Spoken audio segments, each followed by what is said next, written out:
दोस्तों, आज supreme court के 3 सुप्रीम ऐसी बातें कही गई है, ताबड़तोड़ तरीके से सुप्रीम वॉर हुआ है, वो मैं आपको इस वीडियो में बताने वाली हूं। आज मोदी जी को लगता है नींद नहीं आएगी। आज की रात मोदी जी ये सोच सोच कर निकाल देंगे कि जिसको ये उपलब्धि बता रहे थे, दरअसल सुप्रीम कोर्ट इस पर जमकर बरसते हुए नजर आ रही थी। सुप्रीम कोर्ट में आज वो हुआ है जिसको लेकर हर तरफ चर्चा हो रही है। हर तरफ यही बातें कही जा रही है कि सुप्रीम कोर्ट ने आज ऐसे ऐसे बयान दिए हैं, ऐसे ऐसे फैसले दिए हैं जिससे बीजेपी तो पूरी तरीके से पस्त हो गई है। जिस बीजेपी के जरिए कहा जाता था कि सत्य की जीत है, मोदी जी भ्रष्टाचारियों को जेल में डलवा देंगे, लेकिन आज वही मोदी जी को सुप्रीम कोर्ट की तरफ से तगड़ा झटका लगा है। सबसे पहले तो मैंने आपको वो खबर दिखाई दोस्तों सुप्रीम कोर्ट की कि कैसे बुलडोजर की राजनीति पर सुप्रीम कोर्ट ने तीखी प्रतिक्रिया दी, तीखी टिप्पणी दी। आपको मैंने वो खबर दिखा दिया है।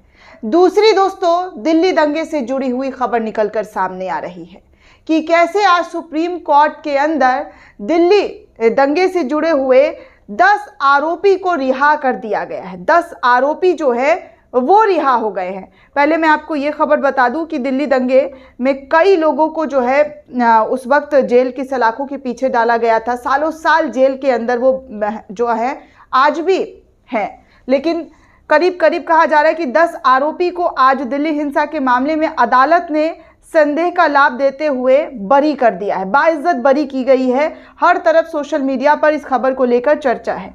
दरअसल दोस्तों कहा जा रहा है कि दिल्ली की एक अदालत ने उत्तर पूर्वी दिल्ली में भड़की सांप्रदायिक हिंसा के एक मामले में संदेह का लाभ देते हुए 10 आरोपियों को बरी कर दिया है। ये मामला 2020 में गोकुलपुरी में दर्ज एक FIR से संबंधित है। अतिरिक्त सत्र न्यायाधीश जो है पुलस्त्य प्रमचाला की अदालत ने 10 आरोपी मोहम्मद शहनवाज उर्फ शानू, मोहम्मद शोएब उर्फ छुटवा, शाहरुख, राशिद उर्फ राजा, आज़ाद, अशरफ अली, परवेज, मोहम्मद फैसल, राशिद उर्फ मोनू और मोहम्मद ताहिर को बरी किया है।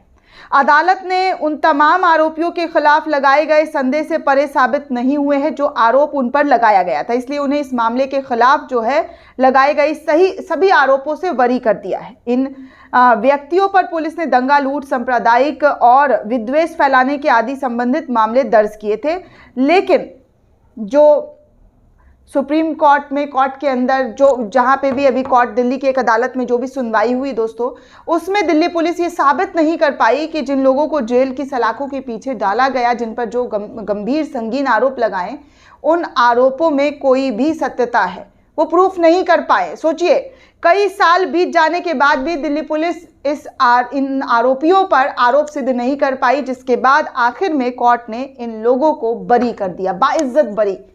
सोचिए कैसे मुसलमानों को फंसाने की लगातार कोशिश रहती है। कुछ भी होता है, सबसे पहले मुसलमान नाम लो, उनको पीटो, डंगाओ, जितना मर्जी वो करो, घर ढा दो, बुलडोजर चला दो, उसके बाद जेल की सलाखों के पीछे ठेल दो। सालों साल जेल में रहते हैं बिना किसी गुनाह के, बिना किसी आरोप के, मतलब बिना किसी गुनाह को अंजाम दिए उनको सालों साल जेल में रहना पड़ता है। सोचिए उनकी जिंदगी, उनके परिवार वालों पर क्या बीतती होगी, उनकी जिंदगी को कैसे तबाह किया जा रहा है। क्या ये काम होता है पुलिस प्रशासन का? क्या इस तरीके से पुलिस प्रशासन किसी को न्याय दिला सकती है कि धर्म के आधार पर शख्स को पकड़ो और जेल की सलाखों के पीछे डाल दो? अभी गुजरात का मामला आपको याद होगा, जहां पर गणेश चतुर्थी के पंडाल पर पथराव करने के मामले में एक बड़ी तादाद में मुसलमानों को पकड़कर पीटा गया। जबरदस्त तरीके से पुलिस वालों की तरफ से पीटा गया। लंगड़े लुल्ले होकर वो चलते हुए नजर आए। वीडियो सोशल मीडिया पर वायरल हुआ। हालांकि अगर आरोपी हैं वो, उन पर आरोप सिद्ध होता है तो कोर्ट फैसला देती है। पुलिस कौन होती है जो इस तरीके की हरकत कर रही है, सिविल ड्रेस में जाकर दरवाजा तोड़कर उनको गिरफ्तार कर रही है, उनको पकड़ रही है, उनके परिवार वाले को परेशान कर रही है? अक्सर देखने सुनने को मिल रहा है। मेरा सवाल ये है, क्या इस तरीके से अगर कार्रवाई होगी तो इंसाफ की उम्मीद कौन कर सकता है? इंसाफ मांगने कौन जाएगा जब इंसाफ करने वाले ही लोग इस तरीके की काम और इस तरीके के कृत्य में शामिल हो सकते हैं? दोस्तों आपको बता दूं कि 1 मार्च 2020 की शिकायत में शिकायतकर्ता नरेंद्र कुमार ने थाना गोकुलपुरी में एक लिखित शिकायत दर्ज कराई थी। और वो शिकायत थी चमन पार्क, ब्रिजपुरी रोड, शिव विहार, दिल्ली में रहते हैं। अपनी प्रॉपर्टी के ग्राउंड फ्लोर पर एक हॉल किराए में दिया हुआ था जिसमें पिज़्ज़ा की दुकान चल रही थी। 24 फरवरी 2020 को वो अपने घर पर मौजूद थे और दोपहर 2:30 बजे मुस्तफ़ाबाद की तरफ से 1500 दंगाई आए जो घातक हथियारों से लैस थे। उन पर आरोप लगाया कि उसने दुकान में तोड़फोड़ शुरू कर दी। इसके बाद करीब 3:45 पर करीब 50-60 दंगाई जो है उनके घर के मंजिल पर चढ़कर उनकी मंजिलों को ढाने शुरू कर दिया। उनका कहना था कि उन दंगाइयों ने शिकायतकर्ता और उसके परिवार के सदस्यों को तुरंत घर खाली करने की धमकी दी और कहा कि अगर यहाँ से तुम नहीं जाते हो तो तुम्हारा घर जो है वो आग लगा देंगे। ये भी आरोप लगाया था कि इसके बाद दंगाइयों ने उनके घर पर 15 तोला सोना, आधा किलो चांदी, आभूषण और 2 लाख रुपए नगद समेत सामान लूट गए। उनके घर के अन्य फर्नीचर और सामान को भी आग लगा दिया गया और इस बेसिस पर पुलिस ने इन तमाम लोगों को 10 जो आरोपी थे जिनको आज कोर्ट ने रिहा किया है, इस वजह से उनको जेल की सलाखों के पीछे डाल दिया क्योंकि आधा किलो सोना, पता नहीं 15 किलो, इतने पैसे वाले इन लोगों ने अपने घर पर सोना रखा था और आज तक पुलिस सिद्ध नहीं कर पाई कि ये सोना, चांदी और जो भी चीज़ें लूट पाट कर ले जाया गया वो कहाँ है।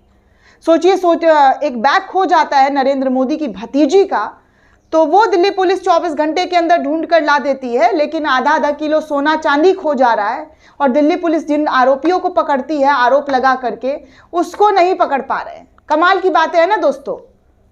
जेपी नड्डा की पत्नी का कार खो जाता है, वो दिल्ली पुलिस ढूंढ देती है, लेकिन आरोपी दंगाई बताकर जिन लोगों पर केस किया जाता है वो सामान नहीं ढूंढ पाते हैं। और इन तमाम चीज़ों को देखते हुए आज कोर्ट ने इन लोगों को जिन पर आरोप तय किया गया था, जिनको पुलिस ने पकड़कर जेल की सलाखों के पीछे डाला, उन तमाम लोगों को आज रिहा कर दिया। ऐसे ही